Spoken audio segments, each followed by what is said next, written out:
A Muslim revert in India named Muhammad Gautam.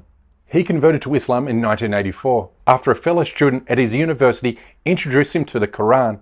It said it was Islam's call to take care of the downtrodden that convinced him to become a Muslim.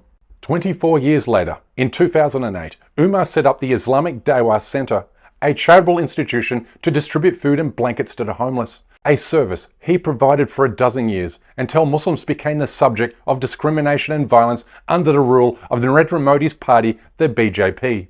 2 years ago, Umar was arrested and jailed in the BJP-ruled state of Uttar Pradesh by anti-terrorism police under a draconian anti-conversion law, after being accused of forcibly converting more than 1,000 Hindus to Islam against their will.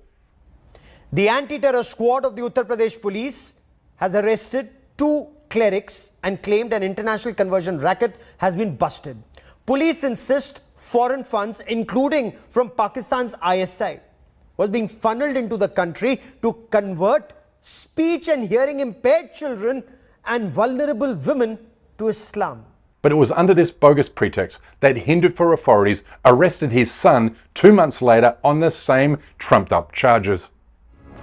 Cutting across to more breaking news coming in, Uttar Pradesh ATS has arrested accused Umar Gautam's son in the illegal conversion case. Abdullah was the one behind funding conversion and was in direct contact with Jahangir Alam and Kausar. So all in all, 12 arrests have been made until now in the conversion case, and the latest arrest is that of Umar Gautam's son.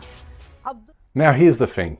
A High Court was presented with the evidence and saw that the authorities had provided nothing to support their claims, and in turn granted him bail several months ago. But he still remains in prison today, awaiting verdict on the other bogus allegations. And we know these are bogus because everything about this case has proven to be a lie, as those who were alleged to have been forcibly converted by Umar have now come forward to say they became Muslims on their own free will, and because of Islam's irresistible appeal, including this former Hindu named Jaswani. Assalamu alaikum warahmatullahi wabarakatuh. मेरा नाम यूसुफ खान है. इससे पहले मेरा नाम वैभव जसवानी था. And I have converted my religion with effect from 2nd of January 2021 as per the Gazette of India. I wanted to clarify that कि मैंने अपना religion खुद की understanding, खुद की belief, खुद की consent पर change किया है.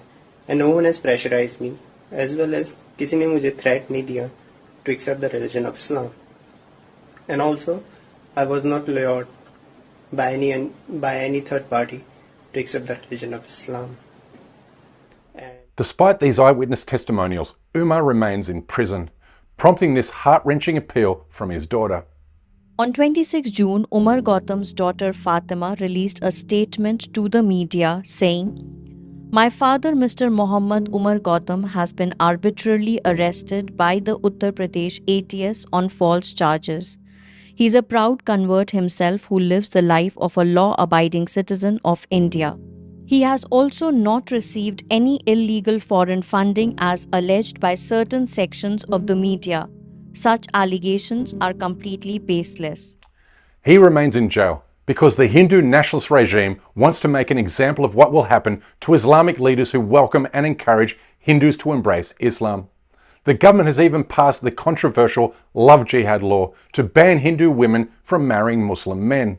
The victimization of Umar and other Muslim leaders in India became a major news story in Israel and a source of great inspiration for the country's ultra-Zionist government, which passed its own racist marriage law in 2022 that bans Palestinian men and women from living in Israel if they marry a Jewish Israeli citizen.